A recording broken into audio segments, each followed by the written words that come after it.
For the people of Europe, the long wait is over. The tension, the fear, the anxiety of a decade has lifted. The pace of history had accelerated in the last year, taking the continent on a roller coaster ride of emotions. In 1938, Britain had feared war, issued gas masks, and called up reserves as Hitler took the continent to the brink of conflict over his demands that Czechoslovakia's German minority, the Sudeten Germans, be incorporated into a greater Germany. The democracies of Britain and France met with the dictatorships at Munich in perhaps the first modern summit meeting. The result is a settlement dictated to the Czechs that gives Hitler all he desires. The people of Europe rejoice at the news, believing a new order has come to pass, one that promises a lasting peace, with a commitment by the great powers to negotiation, not war. The continent believes Hitler has no further demands. The Sudetenland joins the Reich. The illusion of success crashes to ruins within months. The remainder of Czechoslovakia is torn apart, divided by avaricious neighbors orchestrated by Germany. The Nazis now target their ambitions upon the state of Poland, demanding the return of German territory given to the Poles after World War I. These demands conceal a dark strategy of endless German eastwards expansion, the product of an insatiable hunger for land to be taken from Slavic peoples thought inhuman by Nazi ideology. There can be no compromise, no appeasement. Unlike the Czechs, the Poles refuse to bow to Hitler's demands. Britain joins France in making an alliance with Poland. The final connection of the path to war is made by Joseph Stalin. The Soviet leader makes an alliance with Hitler. The deal gives Hitler a free hand to destroy Poland. The communists are rewarded with half of Poland, pushing their borders westward. In just weeks, the Polish state is torn apart, destroyed, either subsumed into the German Reich as German territory or subjected to the darkness of occupation by either Nazi or Soviet troops. The Allies stand helpless as the country they promised to aid is overwhelmed. Modern armored and mechanized armies sweeping aside the cavalry and foot soldiers of Poland. Then, nothing. After weeks of furious fighting, calm descends on the continent.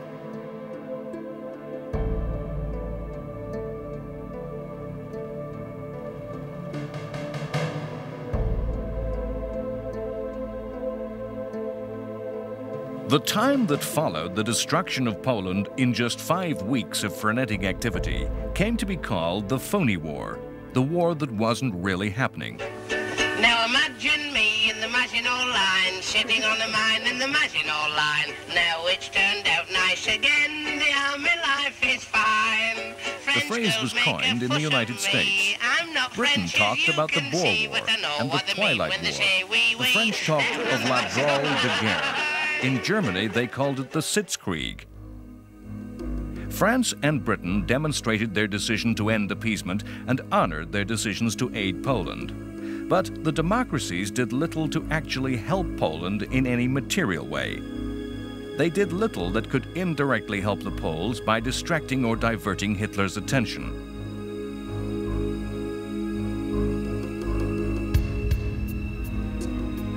France's commander-in-chief, Gamelin, saw the war only in terms of defending France, repulsing a German attack. This mentality spread down throughout the French army. No attempt was made by France's heavy artillery to shell German industrial towns, which were well within range.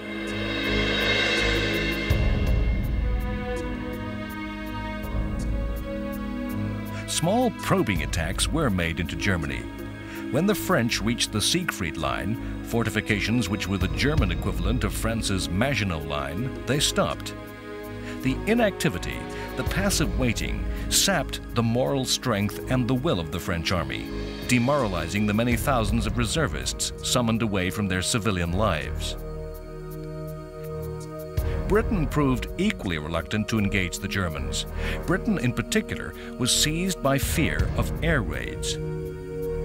A proposal by the RAF to set alight the Black Forest was rejected, the bombing of German arms factories forbidden as an attack on private property. A proposal by Churchill to mine Germany's rivers, important arteries to the economy of the Reich, was rejected by both Britain and France on the grounds that reprisals might be provoked.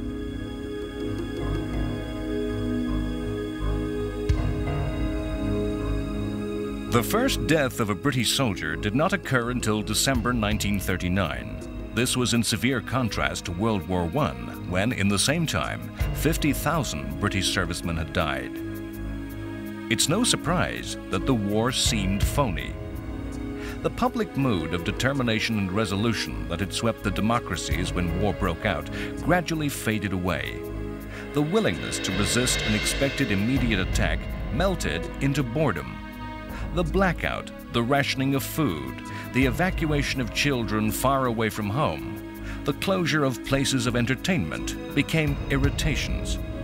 The numerous emergency laws passed in the first months of the war imposed controls and interferences on and into everyday life that seemed pointless and irrelevant. It was not just Allied passivity that created the phony war. The Germans were in no great haste to raise the pace of the action. They sought to consolidate their gains in Poland. Some German generals thought the army not ready for war and hoped, as many did in Britain and France, that the war might wither away and a peaceful compromise emerge if neither side upset the other.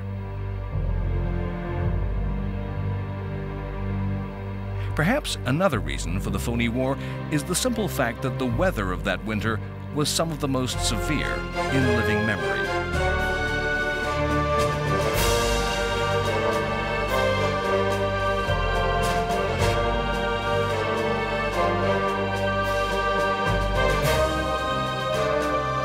It was only upon the oceans did the war seem real, not phony.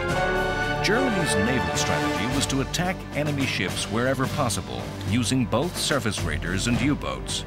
In the very last weeks of the peace, numerous surface ships had slipped out of German ports and disappeared into the expanse of the ocean.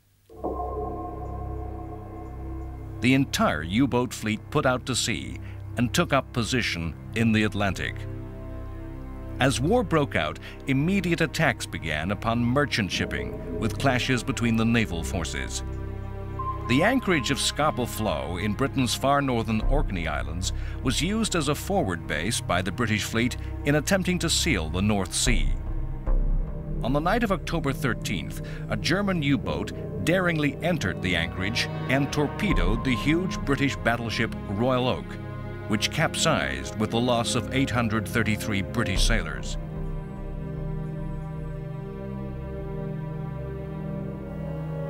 In the coming war, the U-boat and the aircraft carrier would become the dominant weapons of naval warfare. But the first encounters of the war at sea involved surface action. Germany had built a fleet of large ships, surface raiders, designed to make long cruises into the oceans, sinking and destroying merchant trade. One such ship was the Admiral Graf Spee. She had sunk Allied shipping in the Indian Ocean and off the coast of South America had fought a battle with British forces, which she had powerfully outgunned. Engine problems forced the Graf Spee to take refuge in the neutral Uruguayan port of Montevideo. In classic subterfuge, the ships of the Royal Navy used false signals to convince the Germans that a massive British fleet was assembling over the horizon. The Germans chose to scuttle the Graf Spee. The encounter was presented to the British people as a great victory.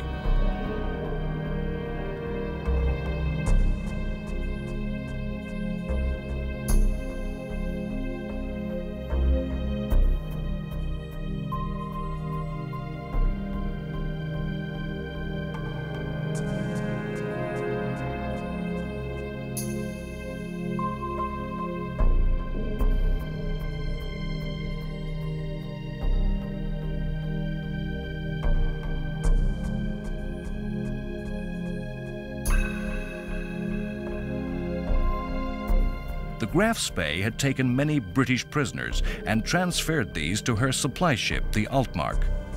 Altmark was cornered off the coast of Norway and took refuge in neutral Norwegian waters. A team of British Marines daringly stormed the Altmark, the British themselves violating Norwegian neutrality, and rescued the prisoners.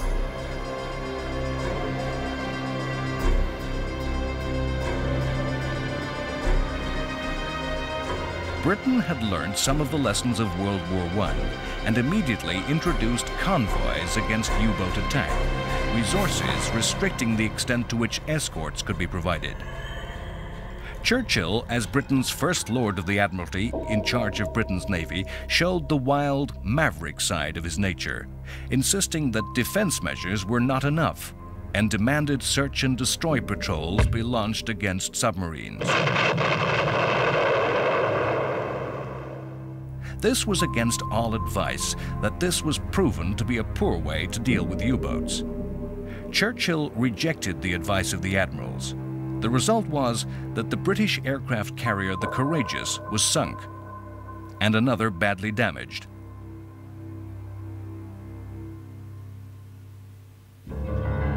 War was being fought on land, in Europe, in the forests of Finland.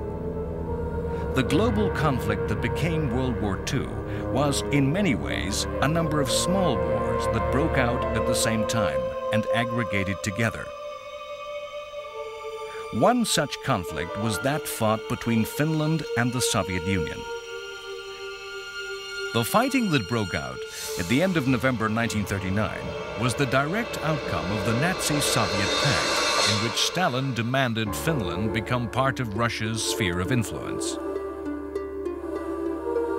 The fighting was a result of Finland's rejection of Stalin's demands that their shared frontier be moved further into Finland and that Finnish islands be given to the Soviet Union. The Russians feared invasion and wanted to push their borders further west, as they had done in Poland. Stalin was prepared to offer compromise, but the Finns saw the USSR as an implacable enemy and believed that concession would only bring further Soviet demands. Russian forces attacked across the whole length of the border. The Soviet Union mounted a full invasion of Finland. The Russian soldiers were told that Finnish workers would rise to welcome them as liberators from capitalism. The Finnish army was small and poorly equipped in nearly every aspect. However, its troops had been intensively trained to operate in their native forest terrain, to operate in the dense woods of summer and the depths of winter snows. What's more, the Finnish soldiers were motivated by a fierce and determined patriotism. The Russians outnumbered the Finns by more than 150%. Their imagined easy advance ended in stalemate.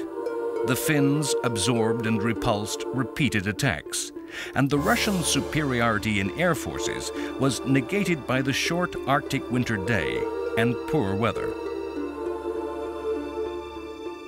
The Russian tanks were negated by a simple improvised weapon, the Molotov cocktail, a bottle filled with gasoline and tar, which was thrown into tank engines, setting them on fire. The communist tactics were naive, separating their tanks from their infantry. The Russian armor was hunted down amongst the forests by Finnish infantry on skis. The Russians attempted to swamp the Finns by weight of numbers, using crude human wave mass attacks. The result was massacre by machine gun fire. Throughout the Finnish War and the early stages of the eventual conflict with Nazi Germany, Soviet forces would be severely weakened by the butchery of Soviet high command in Stalin's purges. The communist dictator destroyed the leadership of his army through a paranoid fear of plots and planned coup d'etat. Incredibly, the Russian forces had no white winter camouflage or winter survival skills and simply froze to death through the absence of winter clothing.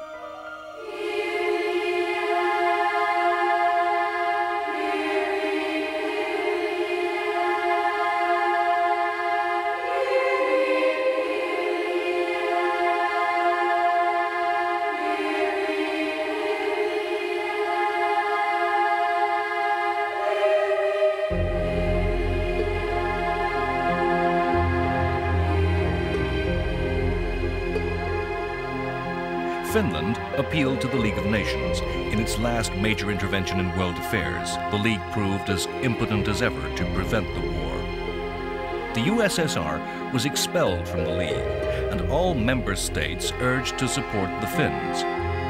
With Germany supporting the Soviet Union, such help the world could give Finland had to pass through Norway. So tortuous was this route, the Finns had to fight alone and unaided. As 1939 passed into 1940, the Finns turned to the counterattack and won a series of stunning victories against the Soviets. Whole divisions of communist infantry surrendered, and vast numbers of heavy weapons were captured and turned on the Russians.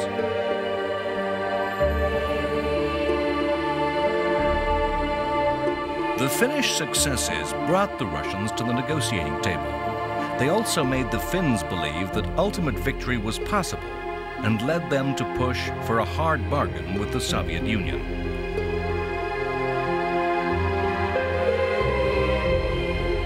These tactical successes were a distracting illusion from the true strategic position, that Finland would, in the long run, be crushed by the sheer weight of her larger neighbor.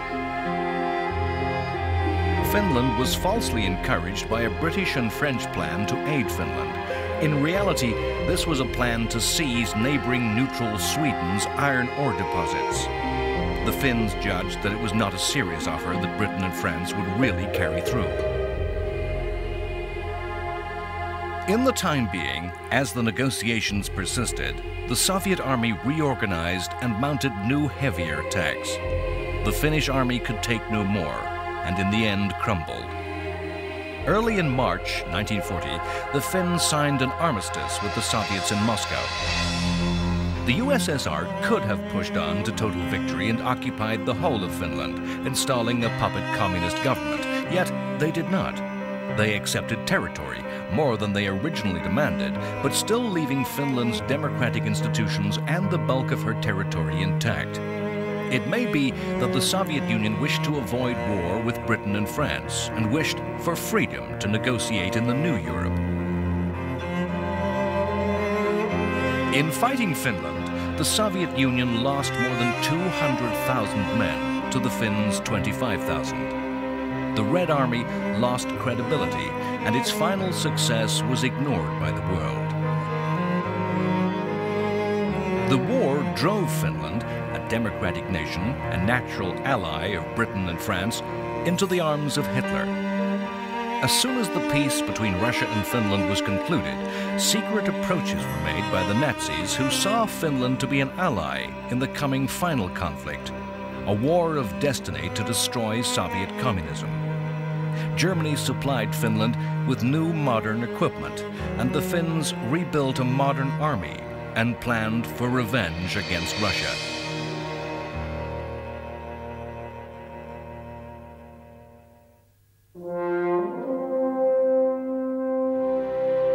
The armies of 1939, the armies which took their place in northern France, represented a way of fighting war, a relationship between the armed forces and society that is almost impossibly remote to the present. The British force that was slowly, unit by unit, being ferried across the Channel to the fields of northern France went under the title of the British Expeditionary Force. It went under the same name as that borne by the British Army in the First World War. The army resembled that of 1918 in more than just name. In appearance and mindset, in philosophy, in the mental framework of the senior officers, it was a war equipped to bring victory in 1918. It is a fact of military history that victorious armies prepare for their next war by anticipating an exact replica of the past. One of the first acts of the army was to prepare trench lines, constructing the defensive positions which had dominated the fighting 20 years before. Initially, in the month following the outbreak of war, the BEF comprised of little more than 150,000 men. It was placed along the Belgian border between two French armies and under the overall command of French generals. In addition, an expeditionary air force was created by the RAF. This had just under 10,000 men, with 12 squadrons of aircraft. This BEF was modern in that it was motorized. Its troops traveled on trucks, not marched on their feet. Its heavy artillery, the big guns, weren't towed by horses. They were mechanized. But the BEF was not an offensive force that could carry the war to Germany. Its strength was diluted, not concentrated into specialized armored units, as had been so powerfully demonstrated by the Germans in Poland. It lacked adequate communications. It was poorly trained. The air component was weak and not integrated to supply any real support for the army.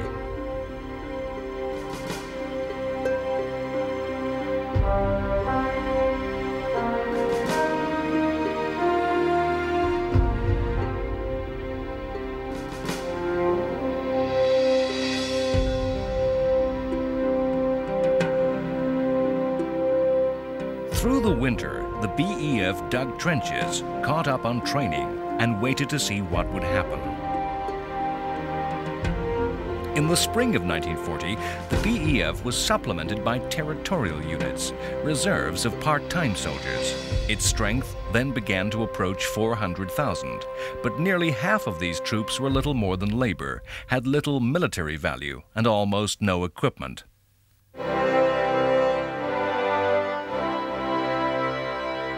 The BEF conformed to the traditional pattern of what Britain expected of its soldiers. Traditionally, the British Army was small and used to police less technically sophisticated civilizations within the worldwide empire. A small number of disciplined soldiers with technically advanced weapons were able to control large subject populations. The soldiers that manned this army were by tradition professionals, seeing soldiery as a job rather than a patriotic duty.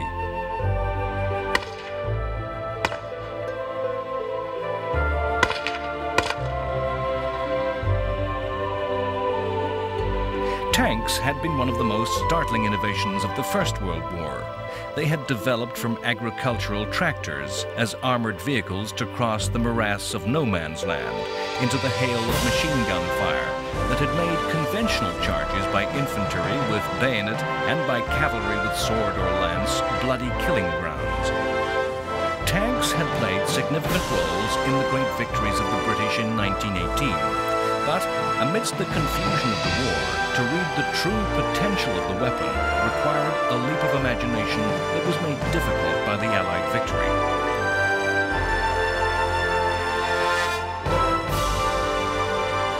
The British Expeditionary Force was a conventional, traditional army that simply added tanks to the normal structures.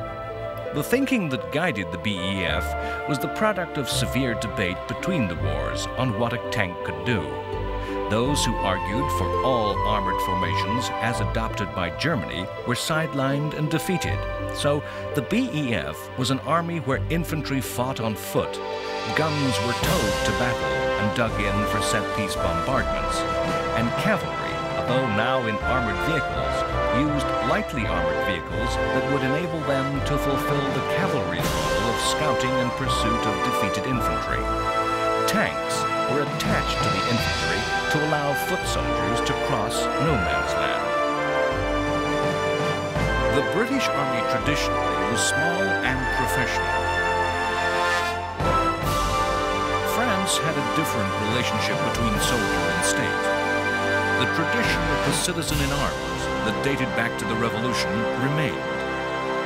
As a continental European power with borders with aggressive neighbors, France had traditionally maintained a large army based upon conscription, upon national service, upon the duty of the citizen to the state. Once again, in 1939, their army had been called up, reservists mobilized. It was a massive force of nearly 3 million that stood alongside the British Army. To create this vast army, France had relied on each generation of its young men passing through conscripted national service. The bulk of these vast numbers of reservists were placed in the uniform with just a single year's training, as much as 10 or 15 years previously. In terms of military thinking, the French had failed to learn the lessons of World War I, as had the British.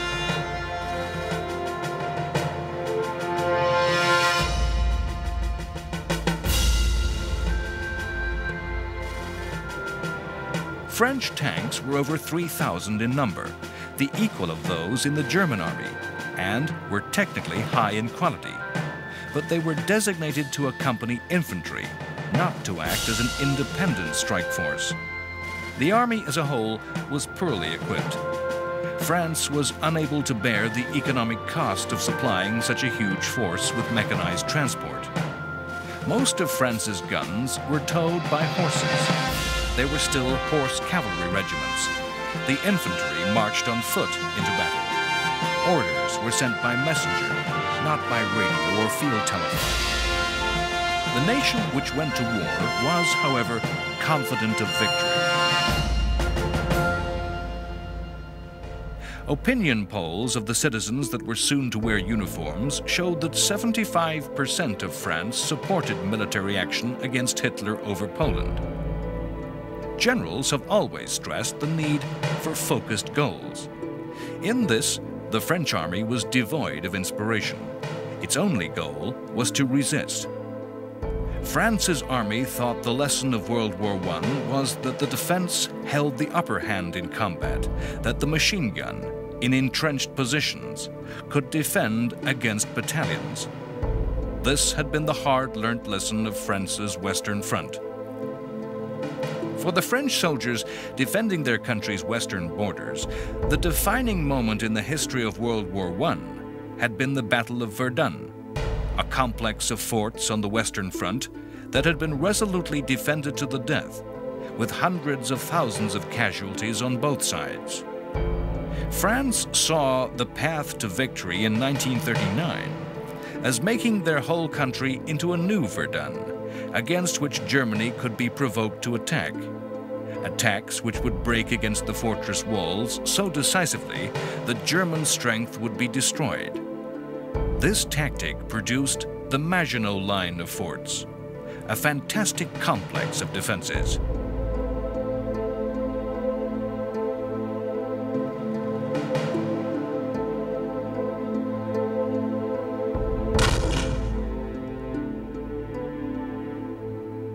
In the spring of 1940, the British Army also sent troops into these forts, and many of the fortifications which British soldiers hastily dug and reinforced were attempts to extend the Maginot Line towards the sea. Economy had ended the line at the Belgian border.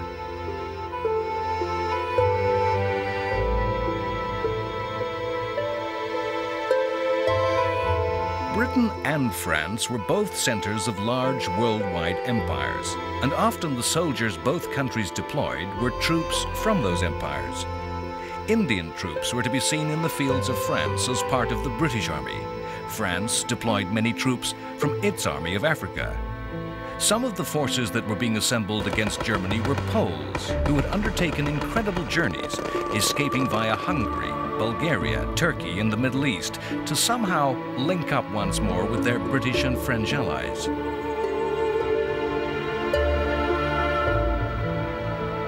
A definitive mission of the Phony War were the raids which the British and French air forces did mount against Germany.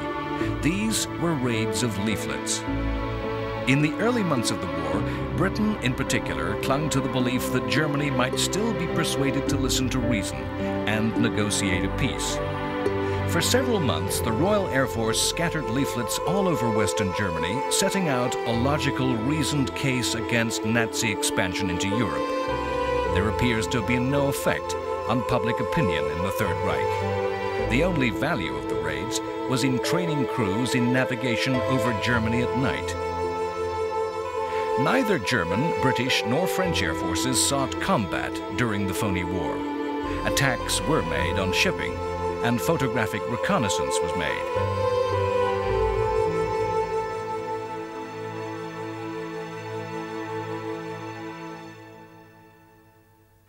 If, during the Phony War, the events on far distant oceans and peace on the supposed battlefields of Europe seemed remote and disconnected from the everyday experience of the population, so too must have seemed the far distant events of Asia. Few Europeans may have given much thought to the vicious war that was being fought in China by the army of the Empire of Japan. Little did the people of Europe envisage that the war in Asia would link together with the fighting in Europe. Japan was fighting to occupy and control the resources of China, a vast but weak and chaotic country.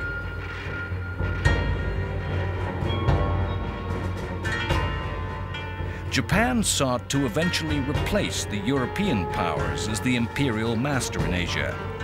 European colonies, such as Hong Kong, strengthened their defenses, fearing the war might spread across from China.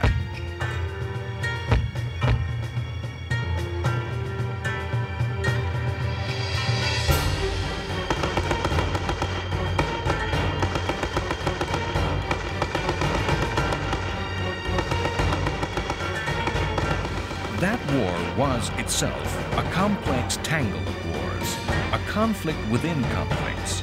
China fought Japan, but within that war, two Chinas fought Japan. The nationalists, the official government of China, and the communists, the alternative government. Within this war, the nationalists and communists continued their own civil war. Japan pioneered the strategy of extending the war to the whole of the enemy, both civilian and soldier alike. A series of brutal campaigns from the air and the ground massacred innocent civilians to intimidate and cow the Chinese population.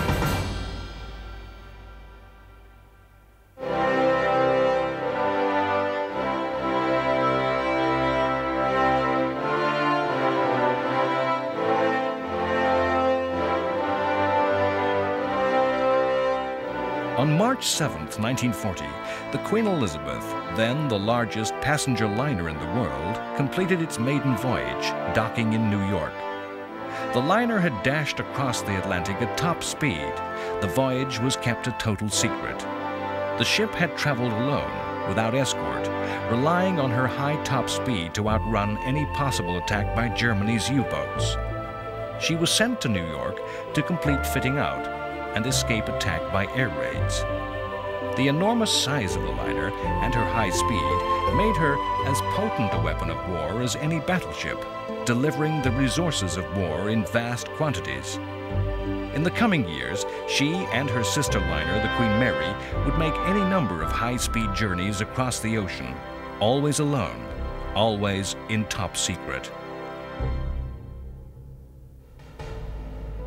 In April 1940, the phony war disappeared and broke into real action. Germany mounted an invasion of the neutral Scandinavian country of Norway. Hitler saw Norway as a weak northern flank. The remote port of Narvik in the far north of Norway was the outlet for Swedish iron ore, essential for the German war effort. During the Finnish-Russian War, France and Britain had planned to seize the port and deny it to German shipping on the pretext that they were aiding the Finnish fight against Russia. This scheme was abandoned after the Finnish collapse against the Soviets. Germany's war effort was largely economically self-sufficient and did not depend on international trade. For those resources which Germany did not possess, rubber and oil, advanced technology had found exact substitutes which could be created from coal. One of the few materials which Germany needed to import for its armament industry was ore, with which to produce the highest grade steels. These had to be obtained from Scandinavia, actually from the neutral country of Sweden, but via the equally neutral Norway.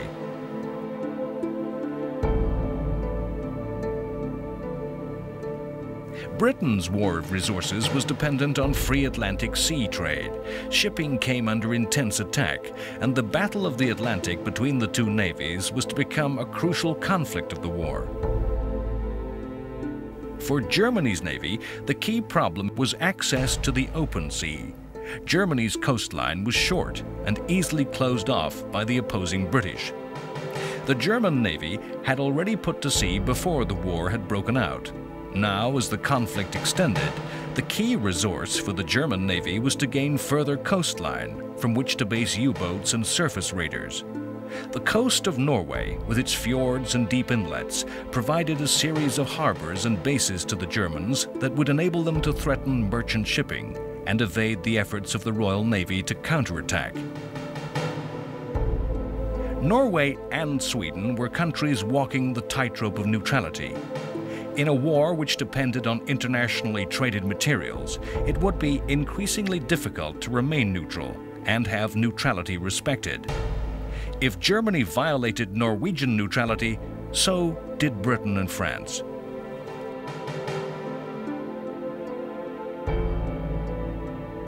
At the same time as the attack upon Norway, the Nazis turned against Denmark. Denmark had remained a neutral country in every European affair since 1815 and was accepted by all powers as part of Germany's backyard. Denmark was by nature pacifist in politics, with the military held in low regard. In 1940, the Danish army was just 14,000 strong, the Navy just 5 ships, the Air Force 50 planes.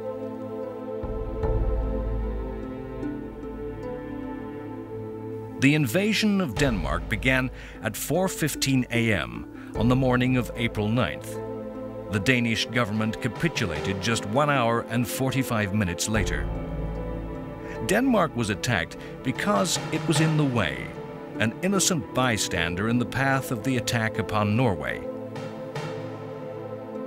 All the countries that were to come under occupation in the war had to choose how to deal with their conqueror. Denmark chose the path of least resistance. As a result of the capitulation, the Danish government retained power over Denmark's internal affairs. The price was what some call collaboration. Yet it was a policy supported by elections. For the Danish population, it was a recipe for survival. Norway had hoped to remain neutral. Although a country comparable in size to Denmark, its armed forces were stronger, and the country was to provide a stronger resistance to the Nazis. Norway had its own Nazi party, and its leader Vidkun Quisling was installed by the Germans as president of the occupied Norway. His name was to become synonymous with treachery and collaboration as he tried to impose a Nazi system on his country.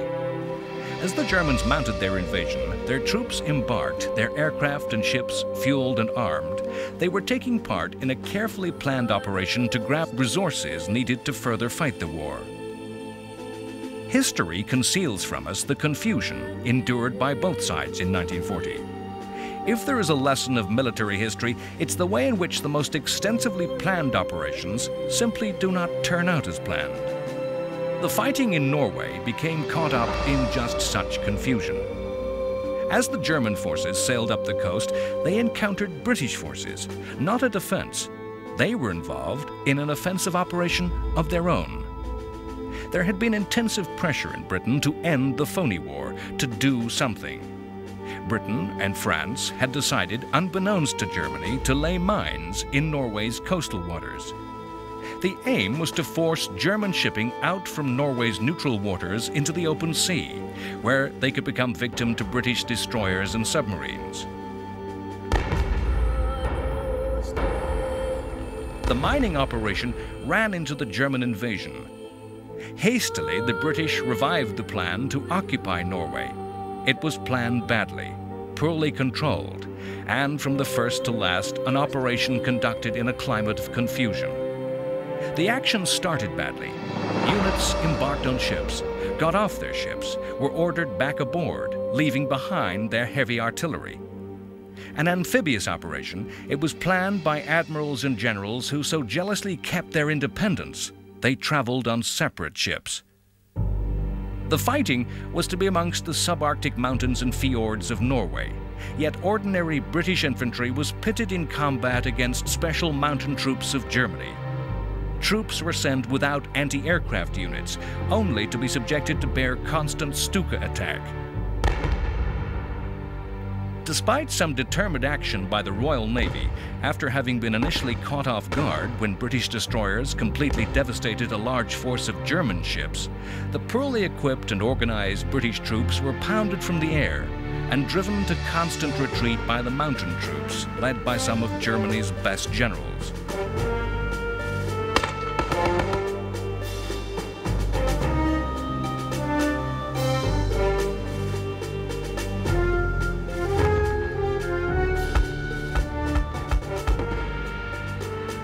After just 2 weeks of fighting, the Germans were in complete control of the south of Norway, and British and French troops were undertaking the first of what were to be a series of desperate evacuations by sea.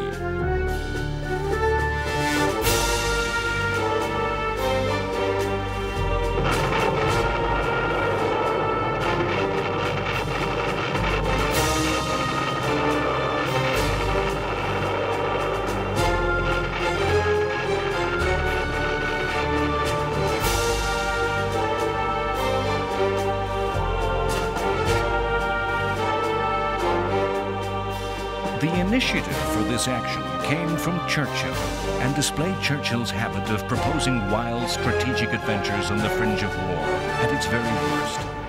It was a habit which had caused his downfall once before. In World War I, just such a similar venture into Turkey at Gallipoli had caused the deaths of many thousands of British troops. And since many of those troops had been from Australia and New Zealand, had even threatened the British Empire. Fear and hesitancy that Gallipoli was being repeated only contributed to the failure of the Norway campaign. The combination of the utter surprise which the Germans managed to effect and the chaotic organization of the British and French forces meant that just such a fate may have again awaited Churchill. Instead, the events in Norway were to project Churchill to the height of power. That a disaster that might have consigned Churchill to the footnotes of history catapulted him to a paramount position proves such a thing as destiny exists. The timeline of the war is a complex weave of events, of cause and effect tangled together. Already, elsewhere in Europe, the war shifted into a higher gear. A picture was being drawn upon a bigger canvas as the German invasion of France and the Low Countries began. Yet, in Britain, the chain of cause and effect that spread from the Norway campaign was still to play out.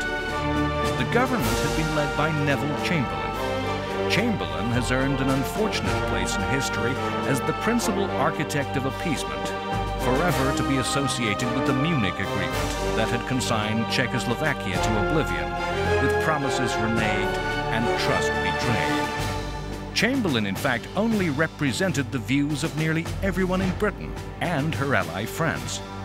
Chamberlain's fault was to take Hitler at his word. He has compounded his fall in the eyes of history by a series of dramatic speeches that were all too quickly to be confounded by events, to the discredit of the man. On his return from Munich, describing a meeting with Hitler where the dictator had made a vague agreement never to go to war with Britain, Chamberlain had waved a single sheet of paper and famously promised peace in our time. A principled man, Chamberlain had been devastated by the outbreak of war, seeing it as a failure of his political life. The conduct of the war, its phony nature, was as much a product of Chamberlain's clinging to a desire that somehow a peace might be grabbed, even at that late stage. While Chamberlain led Britain, no bomb ever fell on German territory. After 6 months of the phony war, on April 6th, as the Germans were leading their invasion fleet for Norway, Chamberlain had made a speech where he famously declared, "Hitler has missed the bus." Chamberlain confidently predicted victory, arguing that Hitler had failed to act while Britain and France were still arming for war. Once again, Chamberlain's words were soon to be ridiculed by events as the war began for real. A debate in Britain's House of Commons was called to discuss the Norwegian campaign. The House met for 2 days in continuous session. Member after member rose to criticize Chamberlain. Aged war heroes came to the house in uniform and medals and stood in condemnation. Famously, Leo Amery, one of the most senior members from Chamberlain's own Conservative Party, quoted words from Oliver Cromwell, spoken in the House 200 years previously. Pointing at Chamberlain, he said, "You have sat too long for any good you have been doing. Depart, I say, and let us have done with you. In the name of God, go." A vote followed. Chamberlain's party deserted him, and the government's majority of 200 was cut to 81. The result stunned Chamberlain, and, visibly shaken, he left the house with chants of "Go, go, go," resounding in the chamber.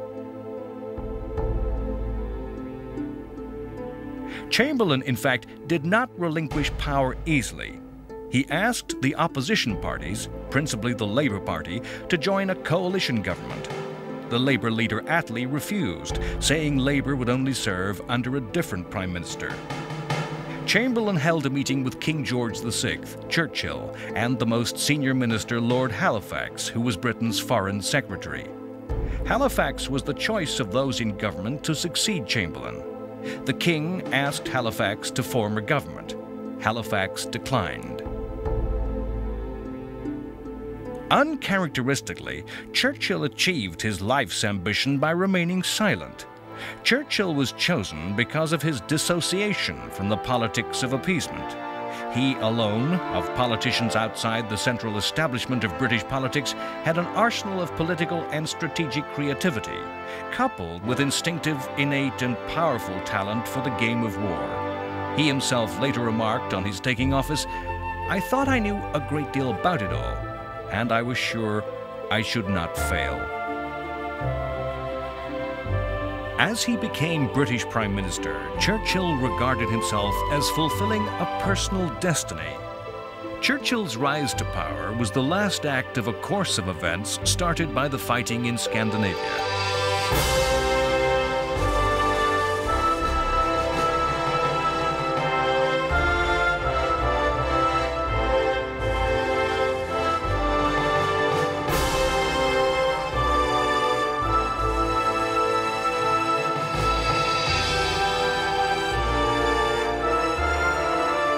One of Churchill's acts in those first days of office displayed a wise prescience.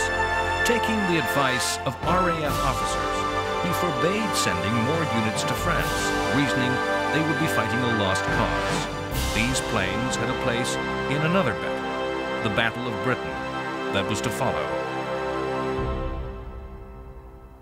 Churchill was a natural leader, a natural strategist, but in those first days he was incapable of influencing events. Already, history was swirling about Britain, her leader, and her people. History which was already swamping Britain's French allies under an avalanche of war.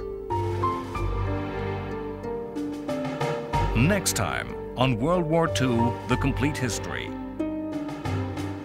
The population of Europe comes to yearn for the years of the phony war, as all expectations of victory, all predictions of how things will be, are wiped away in weeks. As the German success in Poland is repeated and magnified by a new, ever greater blitzkrieg of armored war. The Maginot Line is bypassed, and the British and French armies are drawn into a simple German trap, cut off, surrounded, with their backs to the sea.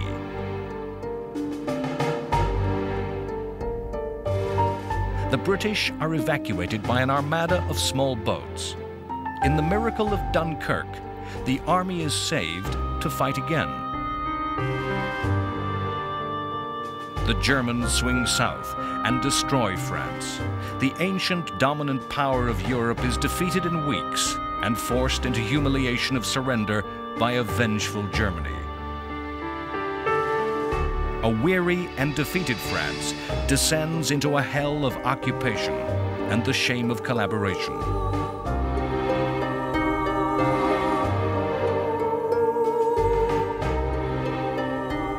Britain now stands in its direst hour, alone, weak, separated by only 20 miles of sea from her Nazi enemy.